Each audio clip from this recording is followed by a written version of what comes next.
अस्सलाम वालेकुम, मैं हूं आदिल शाहजेब। दोस्त दोस्त ना रहा, ये शिकवा कभी तहरीके इंसाफ के करता धरता है। इमरान खान के करीब तरीन सियासी मोतमिद और ज़ाती दोस्त जहांगीर तरीन का है। ये कहना गलत ना होगा कि अगर आज तहरीके इंसाफ बरसर इक़्तिदार है तो वो बड़ी हद तक जहांगीर तरीन की ही मरहूने में नहीं। जो मेरी मुखालफत है ना, वो लोग कहते हैं जी जहांगीर तरीन पार्टी टेक ओवर करता है। क्यों? क्यों ये अपने लोग लेके आ गए। बाबा मेरे अपने लोग नहीं हैं, पॉलिटिकल फैमिलीज़ के लोग। इस दफ़ा कुछ 67 हम इलेक्टेड सीटें जीते 67, ठीक है सर। उसमें से 80% लोग पॉलिटिकल फैमिलीज़ के हैं। और अगर उसमें से आप एक और साचा सीव लगाएं कि जी वो कितने लोग हैं इसमें से जो पॉलिटिकल फैमिली से भी हैं मगर 2013 के बाद उन्होंने ज्वाइन किया है, वो 60% है। और उनको आप तोड़ के लाए जी। तरीन साहब के मुताबिक वज़ीर-ए-आज़म के प्रिंसिपल सेक्रेटरी आज़म खान और उनके दरमियान जब गलत फहमियाँ बढ़ी तो उसी के साथ वज़ीर-ए-आज़म और तरीन साहब में भी दूरियां बढ़ना शुरू हो गई। आज़म खान से आपके 6 माह पहले इख्तिलाफात शुरू हुए, आप प्राइम मिनिस्टर के पास गए और आपने कहा कि हमें गवर्नमेंट को रिफॉर्म करना पड़ेगा, ट्रांसफॉर्म करना पाकिस्तान को। तो फिर प्राइम मिनिस्टर ने क्या कहा और आज़म खान का इसमें क्या रोल था? आज प्राइम मिनिस्टर ने मेरी बात से टोटली एग्री किया कि ये बिल्कुल सही कह रहे। आज़म खान को बुलाया गया। आज़म खान को ये उन्होंने मुझे कहा कि आप तो एक नोटिफिकेशन निकाल के लेके आओ। मैं लेके उनको मैंने भिजवा दी। वो उन्होंने आज़म खान के भेजी। Azam Khan had a major problem. Why? वो आ गया, उसने कहा जी हुकूमत तो हम चलाते हैं, सब कुछ PM ऑफिस में मेरे थ्रू होगा, एक ऑल्टरनेट पावर स्ट्रक्चर नहीं बन सकता। गुज़श्ता एक साल से चीनी स्कैंडल सामने आने के बाद से इख्तिलाफात मजीद गहरे होते चले गए और शुगर इंक्वायरी रिपोर्ट में जब जहांगीर तरीन का नाम सामने आया तो मामलात इतने बिगड़े कि तरीन साहब को बाहर जाना पड़ा। फिर उन्हें कुछ यकीन दहानियां करवाकर वापस लाया गया। उसके बाद से वो खामोश रहे। लेकिन गुज़श्ता हफ्ते तरीन साहब और उनके बेटे के खिलाफ FIA की जानिब से 3 FIR सामने आई और अब बात यहाँ तक पहुँच गई। हम तहरीक इंसाफ से इंसाफ मांग रहे हैं। मेरी वफादारी का कोई और सबूत किसको चाहिए? मैं तो दोस्त था, मुझे दुश्मनी की तरफ क्यों धकेल रहे हो? मैं तो दोस्त था भाई, दोस्त ही रखो। क्या आखिर ये इंतकामी कार्रवाई क्यों हो रही है? क्या आपको फायदा इस चीज़ से? और वो कौन कर रहा है ये? अब तरीन साहब का इशारा किस तरफ था उन्होंने वाज़ेह तो नहीं कहा, लेकिन एहतसाब और दाखिला के मामलात का ताल्लुक सिर्फ और सिर्फ मुशीर एहतसाब और दाखिला बैरिस्टर शहजाद अकबर से जुड़ा हुआ है। ये गिले शिकवे जहांगीर तरीन अकेले नहीं कर रहे थे, बल्कि आज उनके साथ अदालत पहुंचने वाले जनूबी पंजाब से ताल्लुक रखने वाले मेंबरान सूबाई और कौमी असम्बली भी यही गिले कर रहे थे। बल्कि उन्होंने तो इमरान खान साहब पर जहांगीर तरीन के एहसानात तक जता दिए। अभी अभी जो खान साहब ने अतमाद का वोट लिया है, वो अतमाद का वोट लेने में सबसे बड़ा किरदार जहांगीर खान तरीन का था। अगर ये अपना मुस्बत किरदार अदा ना करते तो शायद वो अतमाद का वोट ना ले सकते। पहले पंजाब की हुकूमत जहांगीर तरीन साहब ने बनाई, वफाक की हुकूमत जहांगीर तरीन साहब की मेहनत से बनी। अब राजा रियाज का ये बयान आपने सुना और फिर जहांगीर तरीन के साथ उनका और बाकी जो मेंबरान कौमी सूबाई असम्बली हैं उनका अदालत आना। फिर उसके बाद गुज़श्ता रोज़ जो PPP की एक रहनुमा है उन्होंने जहांगीर तरीन से मुतालिक एक ट्वीट किया कि वो पीपल्स पार्टी में शामिल हो रहे हैं। फिर वो ट्वीट डिलीट हुआ। क्या ये सब कुछ हुकूमत के लिए एक पैगाम है कि जहांगीर तरीन अगर मुखालिफ कैंप में चले गए तो ना सिर्फ वो पंजाब हुकूमत बल्कि मरकज़ में भी तब्दीलियाँ ला सकते हैं? पाकिस्तान तहरीक इंसाफ को भी कोई ज़्यादा फायदा नहीं पहुँचेगा मुझे ये इस तरह से अलग करने से। अब जहांगीर तरीन साहब का मामला जो है एक तरफ वो सियासी बिसात पर है तो दूसरी जानिब करप्शन और इंक्वायरी लेवल पर भी कई और अहम मामलात हैं जो हुकूमत को दरपेश हैं। उन्हीं में से एक मामला तरीन साहब से जुड़ा हुआ है। शुगर इंक्वायरी कमीशन की बात हो रही है, उसके अलावा पेट्रोलियम इंक्वायरी है, फिर ब्रॉडशीट इंक्वायरी है जिसमें कमीशन के सरबराह ने ब्यूरोक्रेसी की सतह पर जो मौजूद मसाइल हैं उसका तस्करा किया। मगर इस रिपोर्ट के बाद हुकूमत ने एक और बात शुरू कर दी थी कि आसिफ जरदारी के खिलाफ स्विस केसेस दोबारा से खुल सकते हैं। ब्रॉडशीट कमीशन है, उसने ये रिकमेंडेशन की है और उनकी रिकमेंडेशन के मुताबिक कमर जमान और नैब के जो दूसरे उस वक़्त हाई पोजीशंस के ऊपर लोग थे उनकी क्रिमिनल लायबिलिटी का तयन किया जाएगा। और अब स्विस अकाउंट्स का ओरिजिनल रिकॉर्ड जो है वो हुकूमत के पास मौजूद है और उस बुनियाद के ऊपर जरदारी साहब के ऊपर भी जो स्विस अकाउंट्स हैं वो दोबारा खोले जा सकते हैं। अब ये तमाम मामलात आपस में जुड़े हुए हैं। तरीन साहब अपने खिलाफ तहकीकात को इंतकामी कार्रवाई करार दे रहे हैं। पीपल्स पार्टी पहले ही पंजाब में तब्दीली का इशारा दे चुकी है। अगर हुकूमत कोई और मजीद कार्रवाई करती है तरीन साहब के खिलाफ तो हलचल भी पैदा हो सकती है। अब सवाल यह है कि सियासत और एहतसाब के अमल को एक साथ मौजूदा हुकूमत कैसे चलाएगी कि सियासी नुकसान भी उन्हें ना हो और इंक्वायरियाँ भी अपने मंतकी अंजाम तक पहुँचें। इन तमाम मामलात पर बात करने के लिए हमारे साथ आज मौजूद होंगे मुशीर बराए दाखिला और एहतिसाब बैरिस्टर शहजाद अकबर साहब, लेकिन उनसे तफसीली गुफ्तगू करेंगे एक ब्रेक के बाद।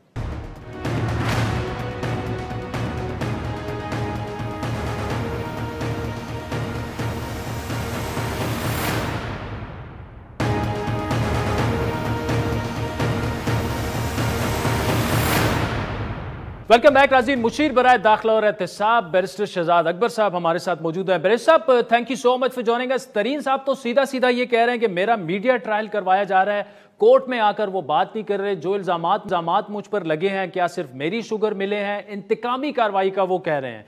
अब ये सारे मामलात जो हैं FIA डील कर रही है, FIA को आप देख रहे हैं, तो इसका जवाब भी सीधा सीधा आपसे बन रहा है सर।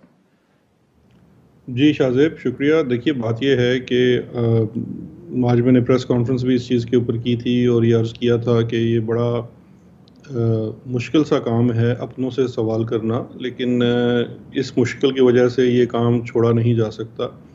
चीज़ों को उनके तसलसल में देखना है। जो इस वक्त FIA कार्रवाई कर रही है, इसका सिलसिला मई 2020 से आगाज़ हुआ, जब शुगर इंक्वायरी कमीशन की रिपोर्ट आई, वफाकी काबीना को सबमिट हुई। उस रिपोर्ट के नतीजे में एक बाकायदा लाइन ऑफ डायरेक्शंस दी गई तमाम महकमों को आगे फर्दर कार्रवाई करने के लिए, जिसमें से JDW भी एक उसका जुज़ था। उस कार्रवाई को चैलेंज किया गया मुख्तलिफ हाई कोर्ट्स के अंदर, सुप्रीम कोर्ट में भी ये मामला गया। फिर इवेंचुअली वो गवर्नमेंट के हक़ में डिसाइड हुआ कि तमाम इदारे अपने कानून के मुताबिक कार्रवाई करने के मजाज हैं। FIA ने जब इंक्वायरी रजिस्टर की थी 134/2020, तो उस वक़्त भी 2 मिलों ने, JDW और अल अरेबिया जो शरीफ फैमिली की है, इस मामले को लाहौर हाई कोर्ट में चैलेंज किया कि ये इनकी जुरिस्डिक्शन नहीं बनती है और केसेस नहीं है। 4 माह मुकदमा चला। उसके बाद लाहौर हाई कोर्ट का हुक्म आया कि FIA की जुरिस्डिक्शन है और उसको इस मामले की तहकीक करने की वो पूरे मजाज हैं कानून के तहत। फिर उसके बाद आगे इन्वेस्टिगेशंस हुई, मुख्तलिफ लोगों को बुलाया गया। सुनने के बाद जब प्राइमा फेसी केस इस्टेब्लिश हुआ तो FIR रजिस्टर हुई और ये तसलसल से चीज़ें चल रही हैं और इसमें महज एक ग्रुप की बात नहीं है। इस वक्त कोई 14 से 15 FIRs रजिस्टर्ड हैं शुगर से मुतल्लिका, जिसमें 18 के करीब जो शुगर मिल्स और या ग्रुप्स हैं उनके मामलात की तफ्तीश की जा रही है। अब कोई ख़बर अगर ज़्यादा मीडिया पे चलती है तो वो उस खबर में जो मौजूद होता है उसकी बात हो सकती है, लेकिन ना ही किसी का मीडिया ट्रायल किया जा रहा है। ये ज़रूर किया जा रहा है कि अगर आप एक चीज़ ऑनेस्टली और फेयरली कर रहे हैं तो फिर आपको सबसे सवाल करना होगा। और अभी ये इन्वेस्टिगेशन की स्टेज है। इन्वेस्टिगेशन की स्टेज के बाद जब चलान दाखिल किया जाएगा और प्रोसिक्यूशन शुरू होगा, तब FIA की एक वाज़ेह पोजीशन आएगी कि क्या वो समझते हैं कि जुर्म सरजद हुआ है या नहीं हुआ है। अभी इन्वेस्टिगेशन है, यानी कि इन्वेस्टिगेटिंग एजेंसी और ऑफिसर ने अपना माइंड बनाना है, जिसके लिए लोगों को बुलाया जा रहा है और सबूत इकट्ठे किए जा रहे हैं।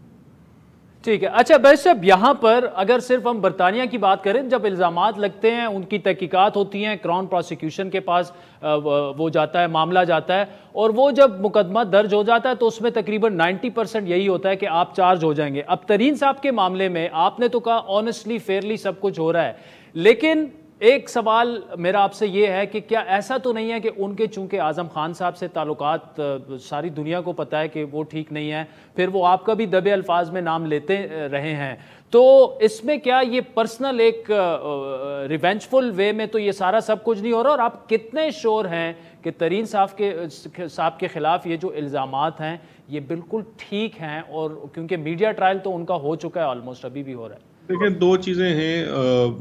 मीडिया, चूँकि आप लोगों ने 50 न्यूज़ चैनल भी खोले हुए हैं, आपने भी अपनी रोज़ी रोटी कमानी है, तो उसका इल्ज़ाम तो मुझे ख्याल है जहांगीर तरीन साहब को 50 चैनलों पे देना चाहिए, किसी हुकूमत पे नहीं देना चाहिए। और ख़ुद चूँकि एक मशहूर शख्सियत हैं, तो जब उनको बुलाया जाता है तो वो एक न्यूज़ बन जाती है। लेकिन ये बात दुरुस्त नहीं है कि कोई एक शख्स जिससे इनके ताल्लुकात ख़राब हों, चाहे वो आज़म खान हो या कोई और हो, जिसकी वजह से ये मुकदमे बनाए गए हैं। अब ये मामलात जिनके ऊपर सवाल उठाया गया है वो आज से 5-7 साल पहले के हैं। 2013 के कुछ ट्रांजैक्शंस हैं, कुछ 2014 के हैं, 15 के हैं। तो उस वक़्त तो ना ही आज़म खान थे, ना मैं था, ना कोई और शख्स था। तो ये तो नहीं है कि वो उस ज़माने में जाके वो सारा काम किया गया जिसके इनके ऊपर इल्ज़ामात हैं। तो ये हमेशा से हुआ है कि देखिए हमारे मुल्क में बड़ा अनफॉर्चुनेट है कि जब भी कोई इन्वेस्टिगेशन होती है, देखिए इन्वेस्टिगेशन के ऊपर अगर आपका बायसनेस का है कि इसमें बायस है या कोई और मामला है, तो आप उसको अदालत में चैलेंज करते हैं, जो कि कर चुके हैं इस मामले में, और अदालत ने उसके अंदर कोई इस किस्म की चीज़ नहीं देखी और इसलिए FIA को कहा कि वो अपनी जो जिम्मेदारी है वो सही तरीके से अंजाम दे। तो अगर कुछ ऐसा मामला होता तो आई एम श्योर कि जितने शुगर, मैं एक की बात नहीं कर रहा, जितने शुगर मिल्स वाले हैं उनके रिसोर्सेज बहर कैफ हुकूमती रिसोर्सेज से बहुत ज़्यादा हैं और अदालत से उनको वो रिलीफ मिल जाता जो वो चाहते हैं। ठीक, अच्छा बैरिस्टर साहब, ये सारा मामला जो है, खान साहब इक़्तिदार में आए एक एहतसाब के नैरेटिव को बिल्ड करके, और जो कुछ वो कर भी रहे हैं उनका नैरेटिव आज भी यही है, एहतसाब को वो आगे लेकर चल रहे हैं। ऑल दो सवालिया निशान हैं कि उस तरह से एहतसाब में भी परफॉर्म नहीं कर पाए, लेकिन अभी ये जो सारा सब कुछ जहांगीर तरीन साहब के साथ हो रहा है, इस प्राइम मिनिस्टर ऑन बोर्ड, क्या उन्हें पता है, क्या वो श्योर हैं कि जो जहांगीर तरीन के साथ हो रहा है वो कोई इंतकाम नहीं हो रहा, वो वाकई में सही कार्रवाई हो रही है? देखिए, एक बड़ी सिंपल सी चीज़ है कि तमाम इदारे कानून और अपनी जुरिस्डिक्शन के मुताबिक काम कर रहे हैं। इसमें चाहे कोई मशीर दाखिला हो या वज़ीर आज़म साहब हों, उनकी डायरेक्ट इंटरफेरेंस तो नहीं हो सकती है कि कोई भी मुकदमा। हाँ, ये ज़रूर है, ये सिर्फ प्राइम मिनिस्टर साहब की इसके अंदर रजामंदी और वो मंशा शामिल नहीं है। फेडरल गवर्नमेंट जो कैबिनेट है, कैबिनेट की तरफ से ये जितने इस वक्त केसेस रजिस्टर हुए हैं, they are result of an action matrix approved by the federal cabinet. Federal cabinet ने वो अप्रूव किया, उन्होंने ये तमाम मामलात FIA, FBR और NAB, CCP, SCCP इनको तफवीज़ किए, जिसके नतीजे में मुख्तलिफ एक्शंस हो रहे हैं। ये सिर्फ FIA का मामला नहीं है, FBR ने भी 5 साल का ऑडिट करके इन तमाम मिलों के बशमूल JDW के टैक्स इम्पोज किया है कि आपने माजी में टैक्स एवेजन की है और आपको ये एक्स्ट्रा टैक्स देना पड़ेगा। लेकिन बैरिस्टर साहब, वो तो आपकी बात ठीक है कि प्राइम मिनिस्टर साहब इंटरफेयर भी नहीं करते, वो भी नहीं करते, ना वो करना चाहते होंगे, लेकिन ऑन अ पर्सनल लेवल क्या उन्होंने ये कहा कि तरीन के साथ जो हो रहा है वो ठीक हो रहा है या गलत हो रहा है, करना चाहिए नहीं करना चाहिए? क्या उनकी इस पर टेक क्या है? क्योंकि वो तरीन साहब तो उनको ही एड्रेस करके ये सारे गिले कर रहे हैं कि मेरे साथ इंतकामी कार्रवाई हो। तो शाहजेब, ये सवाल तो आपको प्राइम मिनिस्टर साहब से करना पड़ेगा, मेरे साथ तो कोई कॉफी डिस्कशन नहीं सर। आप उनको ले आए कल, तो मैं उनसे कल कर लूंगा, अगर वो आ जाते हैं तो it will be an honour to interview him. बिल्कुल, आप PM साहब ने तो पिछले कुछ माह पहले तो तमाम लोगों को इंटरव्यूज दिए, आपको भी दे देंगे। देखिए, वो उनकी आप ऑन एयर आज प्रॉमिस कर लें तो उनसे मैं कल ही रिक्वेस्ट अभी फॉरवर्ड कर दूंगा, आपका कहा वो नहीं टालेंगे। नहीं, मैं उनको रिकमेंड कर दूंगा कि आप माशाल्लाह, आपने बल्कि नया चैनल भी ज्वाइन किया और आप बड़ा अच्छा प्रोग्राम करते हैं, बिल्कुल इंटरव्यू देना चाहिए। थैंक यू थैंक यू जी सर, आप जवाब प्लीज कंप्लीट कीजिए। जी बैरिस्टर साहब। देखिए, बस मैं यही कहना चाह रहा हूँ कि देखिए, ये हमारे ख्याल में, हमारे निज़ाम में ख़राबी यही थी कि माजी में वज़ीर आज़म टेलीफोन उठाता था और फ़ोन करके, या चीफ मिनिस्टर फ़ोन उठाता था और फ़ोन करके हाई कोर्ट के जजों को कहता था कि जी इसको सजा दे दें, इसको छोड़ दें। हम तो ऐसा नहीं करते। आपने कानून के मुताबिक कार्रवाई करनी है, चाहे वो हुकूमती शख्स के ख़िलाफ़ हो या एक अपोजिशन की पार्टी का हो, एक आम आदमी का हो। देखिए, हम उस वक्त तक अक्रॉस द बोर्ड अकाउंटेबिलिटी की बात कर ही नहीं सकते हैं जब हम अपनों से सवाल ना करें। JDW 20%। लेकिन सर, यहाँ पे बैरिस्टर साहब, कतई कलामी की माफ़ी, लेकिन यहाँ पर असल सवाल यही है ना कि अगर नून लीग और पीपल्स पार्टी ये कह रही है हमारे साथ ज्यादती हो रही है, सियासी उनकी वजह से इंतकाम हो रहा है, तरीन साहब भी चूंकि नाराज़ी है और वो बार बार ये कह रहे हैं कि इंतकाम हो रहा है, तो ये फिर अक्रॉस द बोर्ड अकाउंटेबिलिटी, अगर तरीन साहब आपके साथ ही बैठे होते और उनके खिलाफ हो जाता, फिर अब तो वो बिल्कुल दूसरी तरफ जा चुके हैं ना। नहीं, तरीन साहब तो एक तरफ ये भी तो कहते हैं कि वो पाकिस्तान तहरीक इंसाफ का अहम जुज़्व हैं और वो इसका हिस्सा हैं, तो इसका मतलब है कि वो हमारी पार्टी के ही हैं और उनका भी एहतसाब हो रहा है। इसी तरह से हमारी पार्टी के बहुत सारे लोगों का, मुख्तलिफ लोगों के केसेस हैं, कुछ लोग अरेस्ट भी हुए हैं। तो ये इल्ज़ाम लगाना, देखिए, जो भी रिसीविंग एंड पे होगा वो उसका अपना हक है, उसके ऊपर बात कर सकता है, लेकिन इन तमाम चीज़ों को डिटर्मिन करने के लिए अदालतें फ़ोरम हैं। उसके अंदर अगर किसी की कोई भी इस तरह की रिजर्वेशन है तो उसका बेहतर जज अदालत हो सकती है तमाम इदारे अपने काम करने में आज़ाद हैं। सुबह अगर FIA इनको एग्जोनरेट करना चाहे वो उसमें आज़ाद है, चालान करना चाहे वो उसमें आज़ाद है, और ये सवाबदीद भी FIA की है और वो जवाबदेह हैं अदालत में।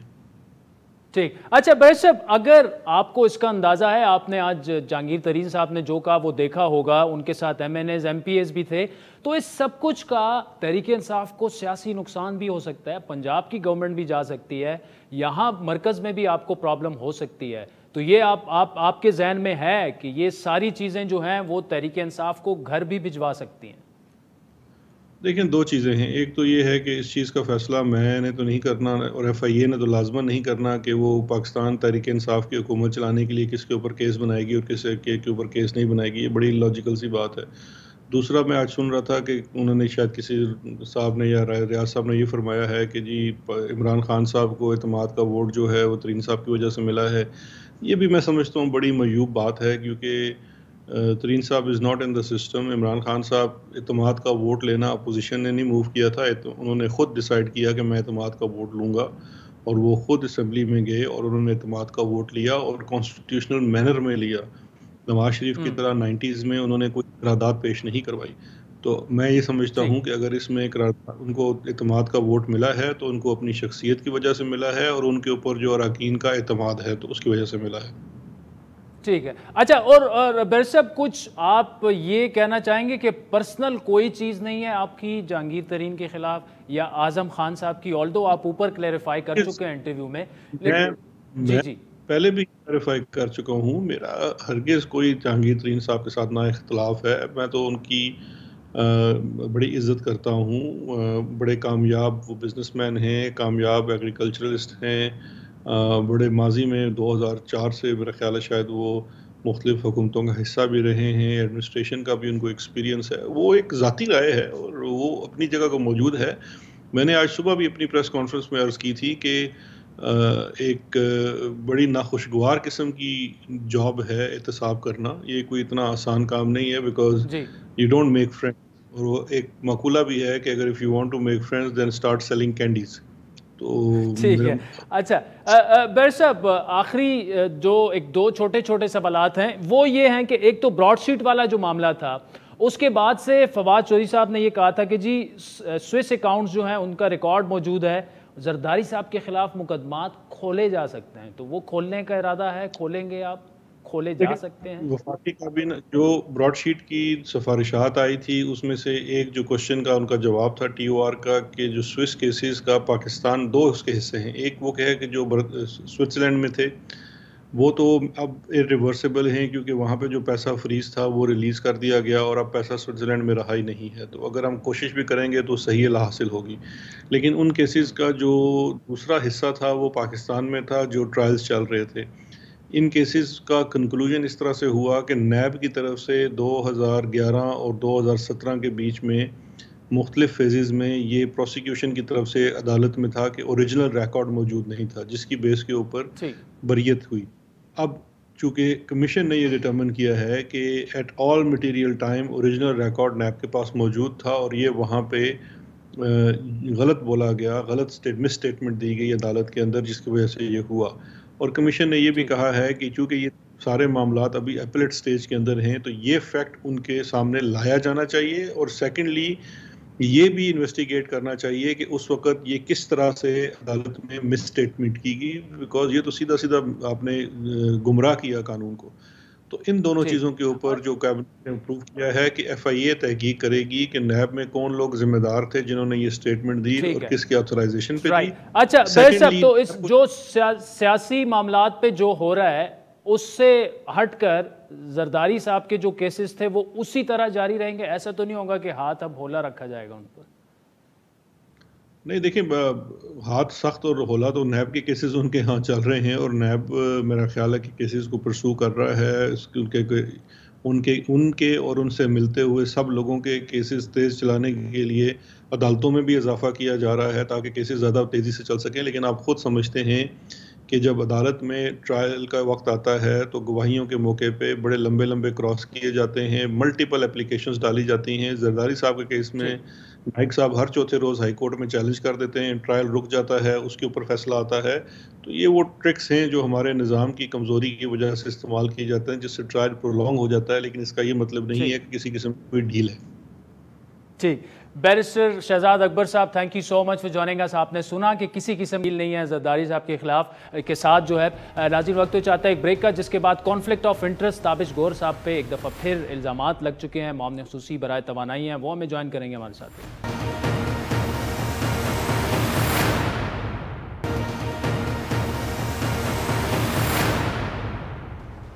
वेलकम बैक नाज़रीन। तहरीक इंसाफ हुकूमत के लिए पहले रोज से माशी चैलेंजेस के साथ साथ एनर्जी सेक्टर के मसाइल भी दर्द-ए-सर बने रहे। खास तौर पर काबीना में मौजूद एनर्जी सेक्टर से वाबस्ता गैर मुंतखब मुशीरान और मामले खुसूसी हैं, उन पर पहले दिन से उंगलियां उठती रही। पहले नदीम बाबर पर पेट्रोलियम बुरान में मुलव्वस होने और मफादात के टकराव का इल्ज़ाम लगा, लेकिन वज़ीर-ए-आज़म उनका दिफा करते रहे, लेकिन आखिरकार उन्हें ओहदे से हटा दिया गया। फिर उनकी जगह जिस शख्सियत को चार्ज दिया गया वो ताबिश गौहर साहब हैं, मगर अब ताबिश गौहर पर भी मफादात के टकराव के इल्ज़ामात लग रहे हैं। इस मरतबा अहम बात यह है कि ये इल्ज़ामात अब गैर मुल्की सरमायाकार जो है वो लगा रहे हैं। डॉन अखबार के सीनियर साफ़ी खलीक कियानी की खबर के मुताबिक हाल ही में के इलेक्ट्रिक और शंघाई इलेक्ट्रिक के मुआहदे के सिलसिले में एक नया तनाज़ा सऊदी सरमायाकार जो है वो इन्वेस्टर जो है अल-जमाया ग्रुप की जानिब से वज़ीर-ए-आज़म को लिखे गए एक खत में ये तनाज़ा खड़ा हुआ है, जिसमें सऊदी कंपनी के सरबराह शेख अब्दुल अजीज़ ने तहरीर ये किया है कि मामले खुसूसी बराए पावर ताबिश गौहर जो हैं वो शंघाई इलेक्ट्रिक और के इलेक्ट्रिक में होने वाले मुआहदे में जानबूझकर रुकावट बन रहे हैं।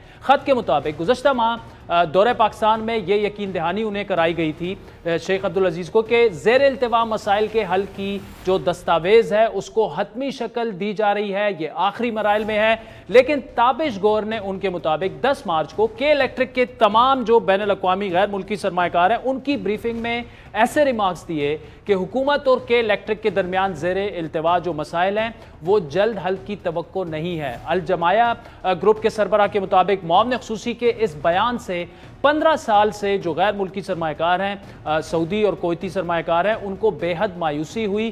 ताबिश गौहर का के इलेक्ट्रिक के मामलात में मफादात का तसादुम है उनके बकौल, और इस मनफी तबसरे ने के इलेक्ट्रिक और शंघाई इलेक्ट्रिक की डील को तकरीबन खतरे में डाल दिया। बात सिर्फ सऊदी सरमायाकार के खत पर नहीं रुकती, बल्कि अगर पावर सेक्टर में IPPs की बात की जाए, उनको जो की जाने वाली अदायगियों में ताख़ीर का मामला है वो भी हुकूमत के गले में पड़ता हुआ नज़र आ रहा है। रमा साल के आगाज़ में हुकूमत और IPP के दरमियान काफ़ी अरसे से जो तनाज़ात चले आ रहे थे अदायगियों का, उस मामले पर एक मुआहदा तय पा गया था और हुकूमत ने IPPs को 700 अरब रुपए की रकम 3 अक़सात में अदा करने की मंजूरी दे दी थी। लेकिन उसके बावजूद मुआहदा पूरा करने में जो है इस तरह लग रहा है कि हुकूमत नाकाम रही है। इस मुआहदे के तहत 29 मार्च तक IPPs को पहली इंस्टॉलमेंट की अदायगी करनी थी, लेकिन ये हो ना सका और पावर डिवीजन ने आखिरी वक्तों में क्लीन चिट के लिए नैब से रब्ता किया। गोया मामला नैब पर डालने की कोशिश है, लेकिन 30 मार्च को नैब ने इस मामले पर अपनी वजाहत कर दी है कि IPPs के साथ मुआहदे जो हैं उनकी अदायगियां हैं या डिफ़ॉल्ट है, उससे नैब का कोई ताल्लुक ही नहीं है।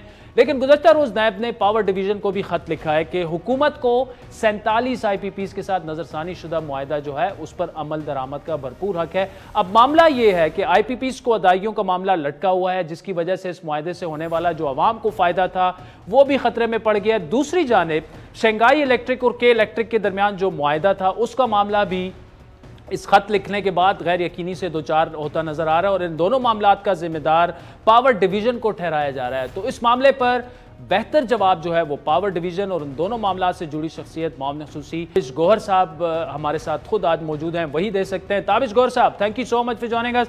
पहला सवाल तो आपसे ये है कि अल-जमाया ग्रुप का दावा ये है कि शंघाई इलेक्ट्रिक और के इलेक्ट्रिक के दरमियान जो डील है उसमें आप रोड़े अटका रहे हैं और उसकी वजह यह है चूंकि उनके बकौल आपके मफादात का टकराव है, आपके इलेक्ट्रिक से वाबस्ता रहे हैं। तो अगर ये मुआहदा पाकिस्तान के मफाद में है, कराची के अवाम के मफाद में है, तो उनका जवाब तो उनका सवाल उठाना आप पे दुरुस्त नहीं है आपके ख्याल में कि मफादात का टकराव तो बनता है क्योंकि आपके इलेक्ट्रिक से वाबस्ता रह चुके हैं? आदिल, देखिए, बुनियादी बात यह है कि हम तमाम लोग शंघाई पावर या कोई भी ख़रीदार हो उसका हम खैर मकदम करते हैं। ये इदारा के इलेक्ट्रिक जो 2 करोड़ सारिफीन की खिदमत करता है, ये एक तज़ब्बुब का शिकार है पिछले 4 साल से, और इसकी जो भागदौड़ है यकीनन इस ऐसे इदारे को मुंतकिल होनी चाहिए जो कि मज़ीद सरमायाकारी कर सके। इसलिए हुकूमत तमाम तर कोशिश कर रही है कि जो ये मुआहदा है इसको पाए तकमील तक पहुँचाया जाए। सवाल बुनियादी ये है कि जो ख़रीदार है उसकी कीमत क्या है, और कीमत की जो बुनियादी जो जो नुक्ता है वो ये है कि अगर 150 अरब रुपए का जुर्माना के इलेक्ट्रिक पे लगा हुआ है, चाहे वो सही है या गलत, कम है या ज़्यादा, उसका तयन होना चाहिए मुल्क के कानून के मुताबिक और मुआहदों के मुताबिक। अदलो इंसाफ का जब हम तकाजा लेके सामने आते हैं तो फिर उसमें पेचीदगियाँ आ जाती हैं। इसी तरह अगर ख़रीदार ये मुतालबा कर रहा है कि अगर आगे जाकर सब्सिडी की मद में कोई ताख़ीर होगी, अदायगी में ताख़ीर होगी, तो उसकी जो कीमत है वो सारिफीन तक मुंतकिल हो जाएगी सरचार्ज की मद में। तो ये तमाम ऐसे मौज़ूआत हैं जिनकी निशानदही करना हमारा फ़र्ज़ बनता है और आवाम को बताना हमारा ये फ़र्ज़ है कि ये कीमत आपने आगे जाके अदा करनी है। हम यकीनन चाहते हैं कि जो मौजूदा मालिकान हैं कि इलेक्ट्रिक, उनको सही मुनाफे के मुताबिक अपनी रकम मिल जाए, लेकिन अगर उसकी कीमत बहुत ज़्यादा हो गई, जैसे कि हमने माजी में IPP से मुआहदे किए ज़रूरत से ज़्यादा, और हमारी जो मईशत है उसकी मुतहम्मिल नहीं हो सकती थी उस कीमत की, तो हम वो माजी की गलतियां दोहराना नहीं चाह रहे। शफाफियत का तकाज़ा। अच्छा ताबिश साहब, आपका बड़ा एक मुफस्सल जवाब आपने दिया जिससे मुझे ये रिफ्लेक्ट हो रहा है, आप ये कह रहे हैं कि हम अवाम पर जो बोझ पड़ेगा उसके बारे में सोच रहे हैं, लेकिन अगर ऐसा भी है तो क्या बेहतर ना होता कि इसी ग्रुप से जो गैर मुल्की सरमायाकार हैं आप उनको ये मैसेज पहले कम्युनिकेट कर देते, क्योंकि उनका दावा ये है कि गवर्नमेंट ने उन्हें ये यकीन दहानी करवाई थी कि जो ज़ेर इल्तिवा मसाइल हैं वो हल हो चुके हैं, डॉक्यूमेंट तैयार हो रहा है, आखिरी मराहिल में है, और जब 10 मार्च को मीटिंग होती है आप उसमें आते हैं, आप उन्हें ये मैसेज देते हैं कि जी इन मसाइल का इतना आसान हल नहीं है। तो गवर्नमेंट की तरफ से ये मैसेज उन्हें किसने दिया है कि सब कुछ हल हो चुका है, बस आप आ जाएं, डॉक्यूमेंट रेडी है?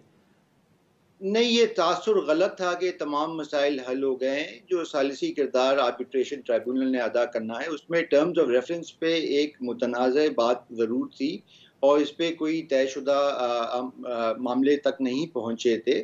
लेकिन देखें, बुनियादी बात वही है जो मैं पहले कह रहा था कि जो कीमत है शंघाई पावर के आने की, उसकी जो शफाफियत के मुताबिक उसकी आगाही जो है अवाम तक ज़रूरी है हम सब के लिए। और ये सिर्फ वाहिद मामला नहीं है गर्दिशी कर्जे का जिसकी जकड़ में KE भी है, तमाम और IPPs और जो बिजली के शोबे में से मुंसलिक जो इदारे हैं। इसके अलावा वो बिजली के नरखों में इजाफा भी मांग रहे हैं नेपरा से। नेपरा एक खुद मुख्तार इदारा है, अगर वो उनको ये टैरिफ नहीं दे सकता जिसका उनका मुतालबा है, तो हो सकता है कि ये जो ख़रीदारी है, जो ख़रीद व फ़रोख्त का मामला है शंघाई पावर के साथ, वो खटाई में पड़ जाए। उसका ताल्लुक सरकार से नहीं है, उसका ताल्लुक एक रियासती इदारे नेपरा से है जो कि खुद मुख्तार है।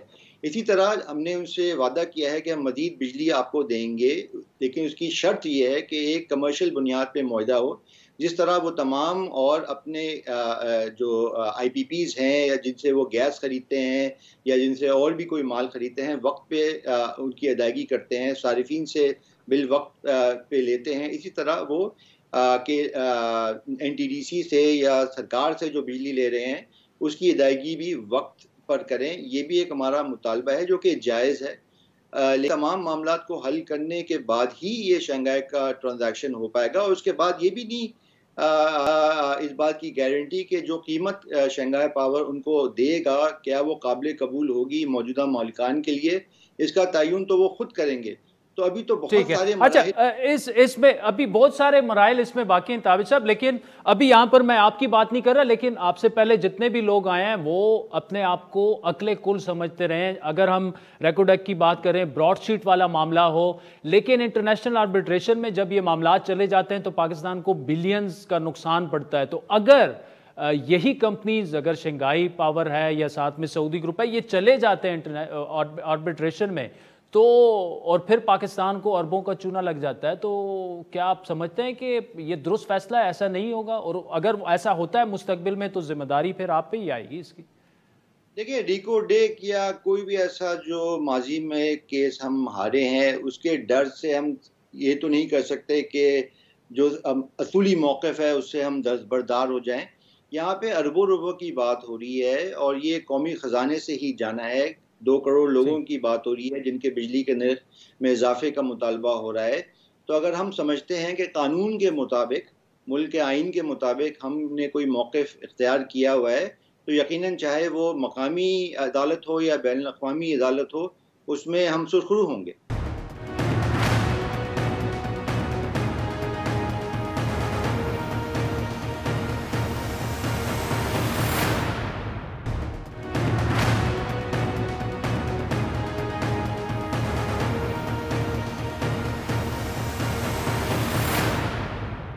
ताबिश साहब, एक छोटा सा सवाल फिर आईपीपीस की तरफ भी जाते हैं कि अभी ये पहली दफ़ा है कि देखिए जब से ये गवर्नमेंट आई है तो मफादात के टकराव और कॉन्फ्लिक्ट ऑफ इंटरेस्ट की बार बार बात हुई। नदीम बाबर साहब हों, रज़ाक दाऊद साहब हों, आप पे काफ़ी, आप जैसे ही आप पे पॉइंट होते हैं तो आपको पता है काफ़ी उस पर प्रोग्राम्स वगैरह भी हुए।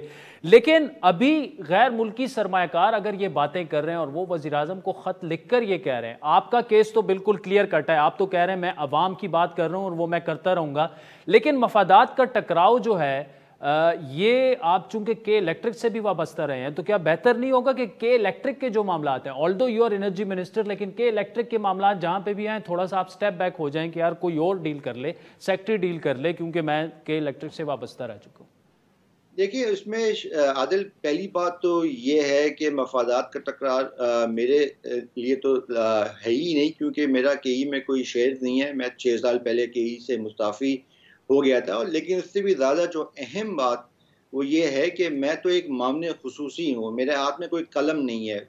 जो फ़ैसले होते हैं वफाकी काबीना करती है, वज़रा करते हैं, मैं एक मशवरा देता हूँ, अपनी राय का इज़हार करता हूँ, जो कि मेरा एक फ़र्ज़ है। लेकिन हमारे सिस्टम में बहुत से चेक्स एंड बैलेंसेस हैं कि खुदा न खास्ता अगर मेरा कोई ज़ाती मफाद है भी, जो कि नहीं है, तो यकीनन बहुत से ऐसे फोरम्स हैं और अफराद हैं और फैसला करने वाले लोग हैं जो कि सही फैसला करेंगे, जो कि मुल्क को कौम के मफाद में होगा। ठीक है। अच्छा ताबिश साहब, आईपीपीस पे आते हैं और मेरी रिक्वेस्ट ये होगी कि एक दो सवाल हैं तो मुख्तसरन अगर इसके जवाबात आपसे ले लूं कि जो इंक्वायरी कमेटी आई उसमें 4200 अरब रुपए खजाने को नुकसान पहुंचा। To cut the story short, फिर एक मुआहिदा हो गया आईपीपीस से, आपने पेमेंट करनी थी मार्च के एंड में, नैब उसमें फिर इन्वॉल्व हो जाता है, ये वो नहीं हो सकी। तो जो आवाम को फायदा पहुंचना था जिसकी वजह से मुआहिदा किया, उस पर भी सवालिया निशान खड़ा हो गया है। ये क्या हो रहा, क्या है? क्या नैब काम करने नहीं दे रही, ये मुआहदे नहीं होने दे रही, आगे नहीं चलने दे रही, या कोई और वजह? देखिए ये है बात तो तशवीशनाक, क्योंकि जिस नजरसानी मुआहदे का आपने जिक्र किया है उसके तहत बिजली के नरखों में कमी आनी है और जो वाजिबुल अदा रकम है हमारे तरफ वो हमने उनको देनी है, और वही रकम फिर आगे PSO और SNGPL वगैरह को जाएगी, जिससे गर्दिशी कर्जे में कमी आएगी और जो सूद का बोझ हम पे चढ़ा हुआ है वो भी कम होगा। लेकिन नैब का एक खौफ तो निज़ाम के अंदर मौजूद है, क्योंकि जब नैब दस्तावेज़ तलब करता है और तमाम मुआहदों की हमसे फहरिस्त मंगवाता है और सवाल जवाब करता है, जो कि उनका हक़ है, तो एक खौफ आ जाता है लोगों के दिलों में, जिनके हाथों में कलम है, कि जब तक कि वो अपनी तहकीक पूरी ना कर लें और तसल्ली से ना कर लें और एक क्लीन चिट ना दे दें, उस वक्त तक अदायगी रोक दी जाए। लेकिन इसका फैसला तो वफाकी काबीना ने ही करना है। आज ECC में एक समरी भी गई थी, उस पर आज तफसीली बहस भी हुई है। आज कोई फैसला नहीं हो पाया, लेकिन मुझे काफ़ी उम्मीद है कि अगले चंद दिनों में इस अच्छा ये यहाँ पर ताबिश साहब, अगर नैब के हाथ में कलम है, लेकिन अगर ऐसे फैसले जिससे, और हमें एतमाद है आप पर कि आपने अगर ये फैसला किया तो अवाम को रिलीफ पहुंचाने के लिए किया होगा, तो ऐसे फैसले अगर डिले का शिकार हो जाते हैं तो फिर नैब का जो किरदार है थोड़ा सा उस पर भी काबीना में आप बात करें कि ऐसे फैसले जो हैं, कौन नैब के खौफ से कौन ब्यूरोक्रेट या आप इस तरह के फैसले फिर करेंगे खुलकर? देखिए यही अलमिया है और इसी तजाद को हमने हल करना है कि अगर नेक नियति की बुनियाद पे फैसले हो रहे हैं और आज से चंद सालों के बाद पीछे मुड़ के देखा जाए और फैसले खुदा न खासा गलत साबित हों, या जो तसव्वुरात या असम्पशंस उस फैसले की बुनियाद थे उसमें कुछ ऊंच नीच हो जाए और ये कहा जाए या इल्ज़ाम लगाया जाए कि आपने तो उनको बहुत सस्ता छोड़ दिया जबकि आप उनसे और कुछ ज़्यादा वसूल कर सकते थे और इसकी बुनियाद बदउनवानी है, तो जाहिर है फिर ये निज़ाम मुंजमद हो जाता है, लोगों के अंदर खौफ होता है। तो इसलिए मेरे ख्याल में नैब का जो एक ऑर्डिनेंस आया था उसको कानून में तब्दील करने की बहुत ज़रूरत है कि अगर नेक नियति की बुनियाद पे फैसले किए जाएं तो उसको फिर कानून की रखवाली भी करे। ठीक है ताबिश गौर साहब, बिल्कुल 30 सेकंड में आखिरी जवाब कि ₹6.25 जो टैरिफ बढ़ना है अक्टूबर तक, अवाम पर उनका बोझ पड़ने वाला है। तो आप तो आए थे इस ओहदे के लिए कि अवाम पर बोझ कम करेंगे, और बड़ा आपको पता है कि बिजली के बिल बढ़ेंगे तो मेरे स्टूडियोज के खर्चे से लेकर नानबाई की दुकान के खर्चे तक बोझ सारा अवाम पर ही पड़ना है। तो ये क्या हो रहा है? आपको तो अब रिलीफ देने की पोजीशन में आ जाना चाहिए। आदिल, बिजली के निर्ख बढ़ेंगे या नहीं बढ़ेंगे इसका फैसला तो वज़ीर आज़म साहब ने करना है। जिसका आप जिक्र कर रहे हैं वो तो एक कागज़ पे एक आदाद शुमार हैं कि अगर हमने गर्दिशी कर्जे के बहाव को सिफर करना है अगले 2-3 सालों में, तो फिर हमें 2-3 चीज़ें करनी है। उसमें सब्सिडी को दुगना करना पड़ेगा, हमने अपनी कारकर्दगी को बेहतर बनाना है, तरसील और तकसीम कंपनियों को हमने कि इलेक्ट्रिक के साथ एक कमर्शियल बुनियाद पे मुआहदा करना है, IPPs के साथ जो नज़रसानी के मुआहदे किए हैं उस पर अमल पैरा होना है, और बिजली के निर्खों में भी इजाफा नागुज़ीर है, क्योंकि ये सुनामी जो आ रहा है कैपेसिटी का, जो कि आज 900 अरब रुपये सालाना है, जो कि अगले 3 साल में 1500 अरब हो जाएगा, उसको कैसे खपाएं। लेकिन मैं आपको यकीन दिलाना चाहता हूं कि वज़ीर आज़म साहब की ना सिर्फ ख्वाहिश है बल्कि हमें ताकीद है कि इस इजाफे को कम से कम किया जाए, और उसकी सिलसिले में कई तजावीज़ पे काम कर रहे हैं। ठीक चले ताबिश गौर साहब, thank you so much for joining us. नाज़रीन, आज के प्रोग्राम फीडबैक के मुंतज़िर रहेंगे। मुझे मेरी टीम समेत इजाज़त दीजिए। फीडबैक ज़रूर दीजिएगा। ट्विटर हैंडल है @आदिल शाहज़ेब। कल मुलाकात होगी।